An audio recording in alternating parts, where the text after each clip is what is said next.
Hey guys, I'm Cara Bailey, ABC6 morning anchor. Lovely to be here with you guys and thrilled to welcome Tyler Hughes, our newest meteorologist. Tyler, welcome to the team. Thank you. I'm happy to be here. Happy to be on Good Morning Providence. Looking forward to it. And we are looking forward to all of the expertise that you are going to offer us. Congratulations are in store. Recent grad from Penn State. Thank you. Yeah, I graduated from Penn State back in May, so very exciting. This is my first full-time job, but I was at 2 other TV stations before this, like part-time, so...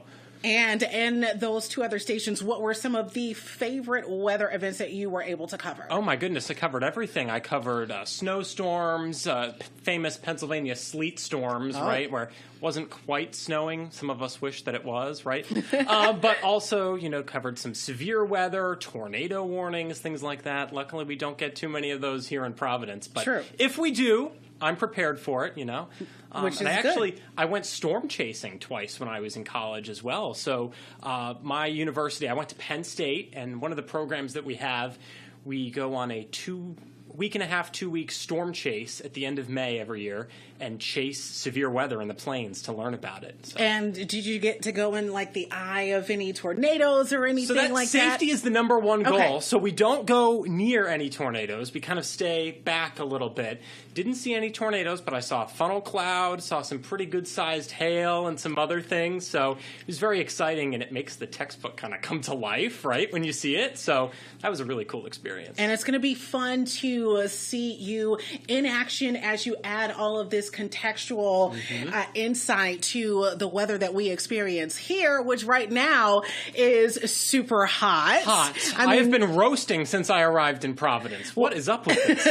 It's unusual for us too. We're more accustomed to those 60 We're within 5 degrees of the all-time record at TF Green today. And that's 50 years ago. Right. So we're doing some big things. Right. You're doing some big things. And coming back to this region after a while, New Hampshire is your home? Yeah, so I'm originally from Hampton, New Hampshire, so just steps away from the coastline there. So coming to Rhode Island, it's very similar to New Hampshire in a lot of ways. I feel like I get the New England vibes here in the same way, and it's only about, an hour and a half, 2 hours away from where I grew up. So it's really nice. It feels like home already. Yeah. And there's a Dunkin' Donuts everywhere. So that's what makes it feel like home, right? So let's talk a little bit about some of your faves, because I know a lot of people love Dunkin'. Tell us some of your favorite and least favorite food options. I know we mentioned one.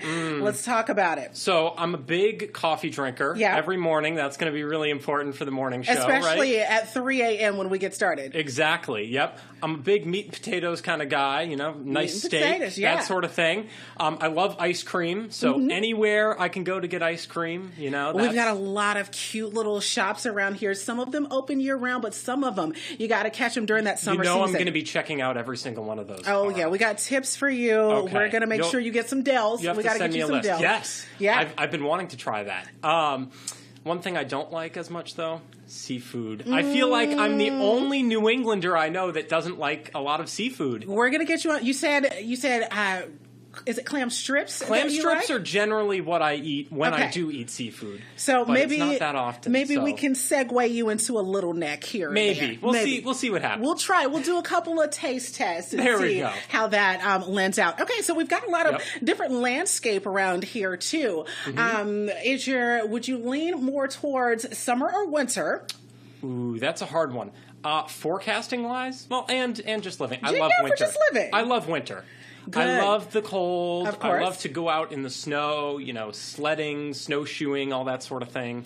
So if you had to pick between sledding and snowshoeing at the beach or on the slopes or what have you, or having a beach day, which way are you leaning? Oh, goodness. A beach day sounds so good today when it's like over 100, but I'd still have to go with winter. I love the snow. What can I say? And that's your favorite weather phenom too, right? Yes. Tell us why that is. What what sparks your fascination there? Well, it's because I grew up here in New England, right? And the snow is such an important part of what we do. It's, I used to be fascinated by it, especially when I would wake up in the winter and school would be canceled because of the snow, right? Oh, yeah. And I'd turn on the TV and watch the news and watch the meteorologists, and that kind of what sparked my interest at a really early age. Cara, I started doing weather when I was in middle school in New Hampshire. Yeah. And so I never really stopped since then. I was on our little middle school news team, and after that, just continued on doing it. So wow. So what's the earliest weather event or news event that you recall just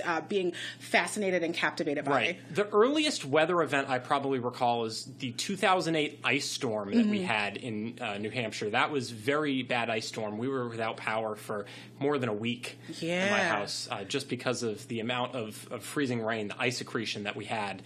So that was probably the first event that sticks out to me. Also, Hurricane Irene as well. I remember driving down to the seawall and watching the waves splash up over the seawall where I'm from. So those were kind of two really important events. But in New England, if you don't like the weather, all you have to do is wait 5 minutes and we get something completely different, right? There you go. So that's what's fun about it. It makes it unique. It makes it variable. It's something different every day. That's what I love about this job. And I love being able to communicate that to the viewers. Hopefully you walk away with the science. You learn a little bit, you walk away with the forecast, and hopefully we have a lot of fun with it, too. It's all about striking that balance and having that perfect mix of information and a little bit of fun. Exactly. So tell us a little bit about what your interests are. What things do you like to do? What do you do when you're off air? Yeah, so one thing is I'm a big college football fan. I went to Penn State, so we are. You'll definitely find me in Beaver Stadium a few Saturdays this fall. I feel like I heard a silent call-in response there. Yeah. We are Penn State. There you go. That's our chant, right? So, definitely a diehard Penn State fan. I also just love to be outside, even in the summer, going to the beach, hiking, all those sort of things are a lot of fun for me. So very cool. Okay, so anything else you think is fun or insightful? Your 5 fast facts. Let's do those. Ooh, 5 fast facts. I'm an only child. Not a lot of people know that about me. Oh, okay, that makes sense. I share that a little bit with you, too. For the majority of my life, I was there by myself, so I know how that plays into attention and the way that you deal with that, and being center stage a lot of the time, as you will be on the green screen. What else? Exactly. I'm trying to think of fun facts. It's hard because it's like in school when you're sitting in a circle around and they're like, "What's a fun fact about yourself?" And I'm like, "I don't know." But favorite teacher and why? Favorite teacher and why? Yeah. Ooh, that's a good one. I had a lot of college professors that made a real big mark on me.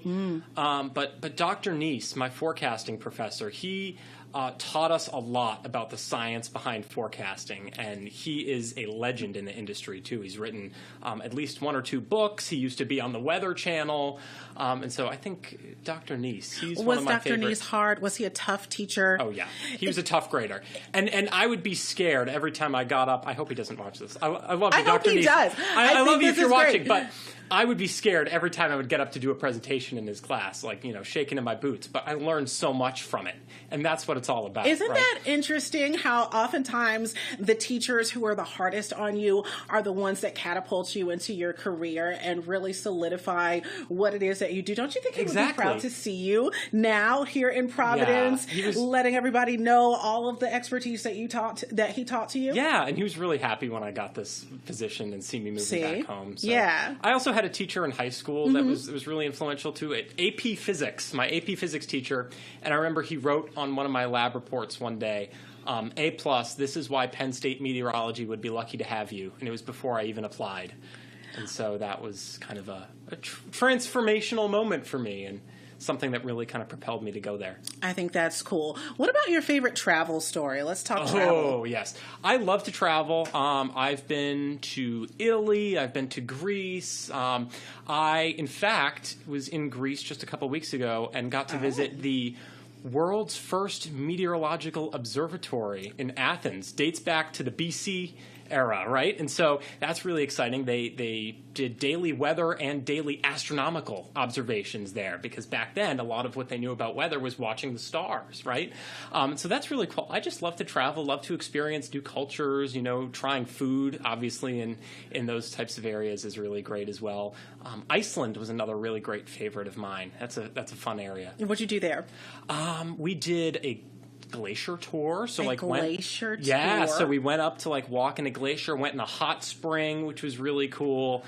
So I hear that glacier water is very tricky. Like, you can't drink the water. It's right. not palatable. You would think that, you see glacier springs or whatever. Yeah, I don't know about that, but I will say we walked up to the glacier, but not on it. Mm-hmm. And that was probably a good thing, because I tend to be clumsy sometimes, I think. So you think? If y'all ever see me with a coffee stain on the morning news, I will admit it. It happens.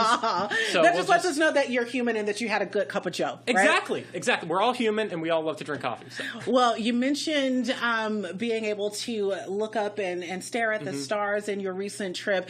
Tyler, you're a star, and we are happy to have you on our team. We look forward to all of the contributions that you are going to share with us, and all of the fun that we are going to have as we keep you weather aware right here on Good Morning Providence on ABC6.